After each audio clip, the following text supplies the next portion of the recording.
Hello, I'm Doreen Allen Beldotan. I'm no longer on Facebook. I haven't been for a couple of weeks. When I began to post there about what I'd like to discuss herein, if Facebook allows it to go up, I got a notification from them that they wanted me to go on some kind of a protection program. And they wanted my personal phone number.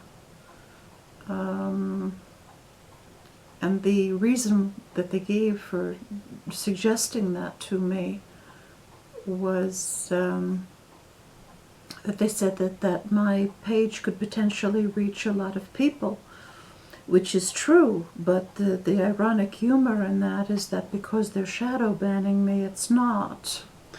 There are very few likes on my posts, precisely because they've been shadow banning me for years.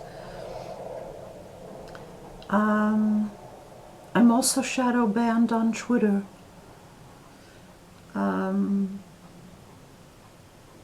If you go to my page on Twitter, you'll see that a number of the posts that I've made, I made a screenshot of them. It says, oops, there was a problem, try again.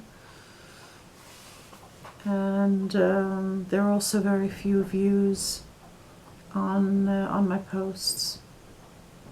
On Twitter, it's nice that Elon is allowing almost every kind of non-violent, non-obscene, illegal posting, and I appreciate that he's doing that for people, but evidently he has his limits about how much truth he's going to allow come through as well. Here on YouTube, when I upload a video, it's very carefully checked before it goes public. I don't know if this one will go public. We'll try. A few things. Many of you did not have a very Merry Christmas. I'm not laughing because I think it's funny. I'm laughing because it was avoidable. If you would have listened to what I was saying 2 years ago, this would not have happened. I told the public that the laws of nature have changed. The interaction of people and the laws of nature are far more sensitive than they were when it was the rabbis who were in charge principally of interpreting Torah. Their Torah interpretations led to a much more apathetic earth that was phlegmatic, if not indifferent, in the face of injustice. And as the influence of the rabbis wanes and Israel returns to the true interpretations, in the tradition of our holy progenitors, our fathers and our mothers, the holy judges, the holy prophets, and the righteous monarchs in Israel, the rabbis are no longer describing the laws of nature. And so Earth is far more sensitive to emotional and moral cues and is responding in kind. This is the reason why there have been so many natural disasters and why the weather is so bad. Earth simply will not tolerate the Christian abomination anymore, and we have to call it what it is. And this is the reason why I was put on the protection program I opted out. I mean, I said to them, thank you, but take your offer and shove it where the enriched uranium don't shine. And I left Facebook. And why I'm shadow banned here on YouTube and on Twitter as well. Christianity is not a religion. It is the apotheosis of anti-Semitism and anti-God. The Christians have made a mockery and a travesty of everything that's holy. And the ancient Holy One of Israel has commissioned Earth to protect herself from this. That's what's happening now. Earth is getting a lot more power and energy from the sun. The core of Earth and the sun are one and the same, as I've said. Their light and heat are generated or brought into being by Torah learning. And the more correct the Torah learning is, the more sensitive they are and the more they work in accordance with the laws of justice. In fact, as I've mentioned before, the Hebrew word for justice is tzedek, which is the name of the planet that you call Jupiter. Of course, it's next to the sun, the largest body in the solar system, and it's not supposed to be a large gaseous body way offshore. What's happening now is that tzedek, justice, and the sun and the earth are interacting far more closely, as is what happens in nature when Torah is correctly learned. And when people act unjustly, Earth has the power to be able to rise up and defend herself from that. And we've seen that all over the world on Christmas.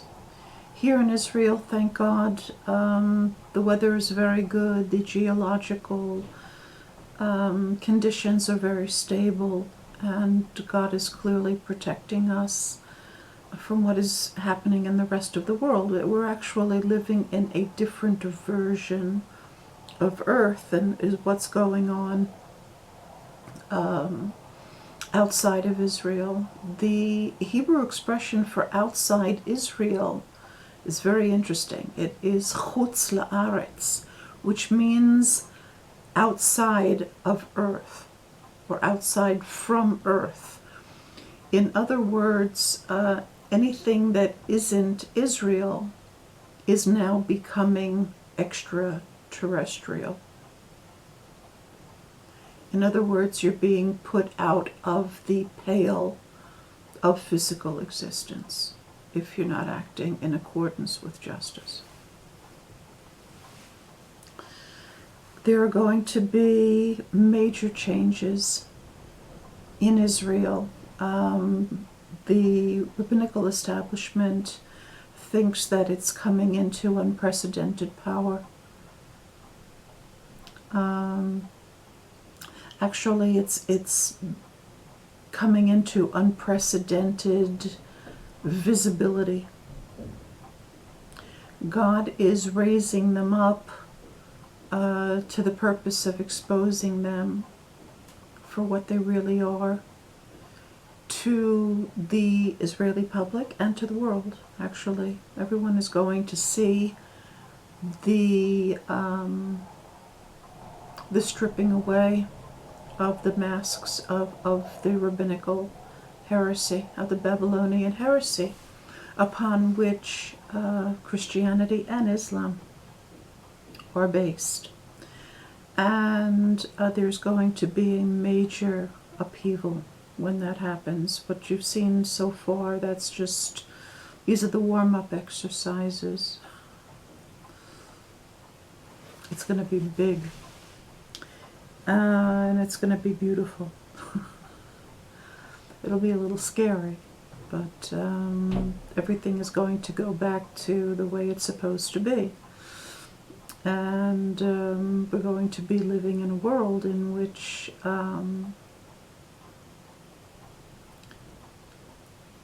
the light of the sun is going to be revealed for what it is.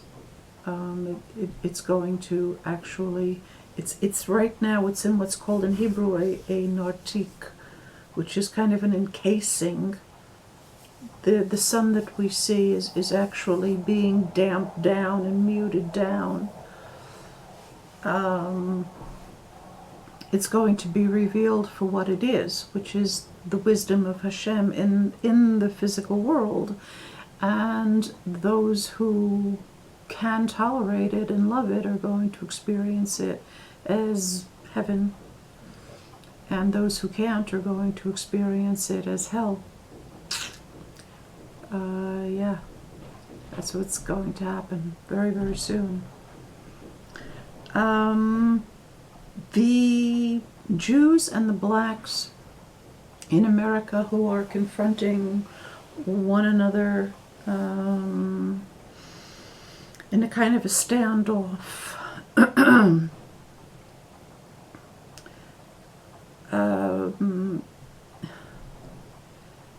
I have to be honest and say to the rabbis that live in the diaspora, the blacks don't understand the way in which you're really a bunch of phony balonies, but they know that you are.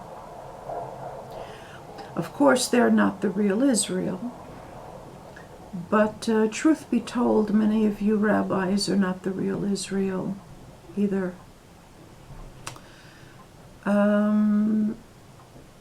When someone is really Israel, invariably, no matter what the conditions of life they're born into, their body, which they've inherited from the ancient Hebrews, begins to guide them back to, first of all, learning Hebrew, and second of all, to the land of Israel. They come back to their origin. Those Jews who prefer to speak English to Hebrew and who prefer to live in the diaspora rather than living here are not going to be among the 7,000 who are called Shearit Yisrael, the remnant of Israel. All of that now is being sorted out. And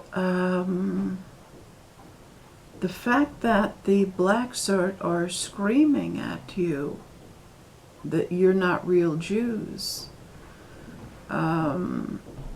it really should make you ask, why is this happening to me? Why am I being hounded like this? Instead, you're just digging in your heels and not coming back to Israel.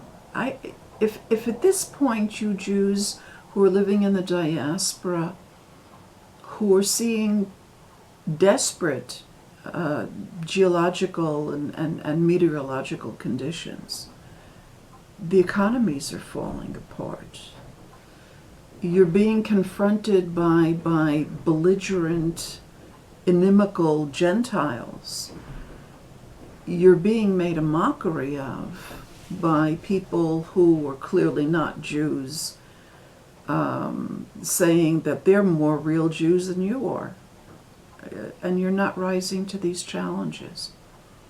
I don't see a mass emigration from the diaspora, especially the Christian diaspora, to Israel. The most anti-Semitic comment that one can make is to prefer Gentile society, particularly Christian society, over Israel. And you've made it clear that that's your position. whatever kind of justifications you have for that are meaningless. But if by now you haven't come back to Israel, you just might find that the door is not open when you need it to be. So if you've been entertaining any kind of, maybe I should go to Israel, I'm telling you in no uncertain terms, it's not a maybe, you should. Because if everything Israel has to offer now doesn't stand up to the suffering that you're undergoing in the diaspora, you prefer to be freezing and flooded and in economic uncertainty and facing increasing anti-Semitism, that's more desirable to you than being in Israel, you will very soon find that God is just going to say, you know what, if that's your attitude, then maybe you don't deserve Israel. You better get packing if you intend to come. Don't imagine that the gates are always going to be open. Thank you for listening.